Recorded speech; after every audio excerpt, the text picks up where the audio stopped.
অন্তর্বর্তী সরকার গঠনের পঞ্চম দিনেই সড়কে ফিরেছে ট্রাফিক পুলিশ। রাজধানীর বিভিন্ন পয়েন্টে যানবাহন নিয়ন্ত্রণ ও সড়কের শৃঙ্খলা রক্ষায় শিক্ষার্থী স্বেচ্ছাসেবীদের পাশাপাশি তাদের তৎপর থাকতে দেখা যায়।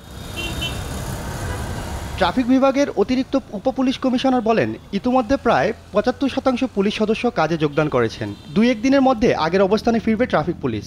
আমাদের অলমোস্ট 75 আপ আজকে জয়েন করে ফেলেছে এবং আশা করি ২-১ দিনের ভিতরে আমরা 100% সবাই মাঠে অনবোর্ড হয়ে যাবে।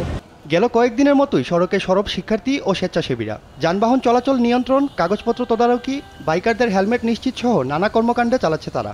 ট্রাফিক পুলিশ কাজে যোগদান করায় স্বস্তি ফিরে আসছে অনেকটাই। ট্রাফিক পুলিশ থাকাকালীন এখন একটু আমরা স্বস্তি পাচ্ছি, এখন একটু ভালো লাগছে আর কি। পুলিশ এখন তাদের কর্মক্ষেত্রে ফিরছে। We are so lucky and happy. আমরা আশা করবো যে আগে থেকে তারা আমাদেরকে ভালো আউটপুট দিবে বা তাদের সার্ভিসটা দিবে আমাদেরকে।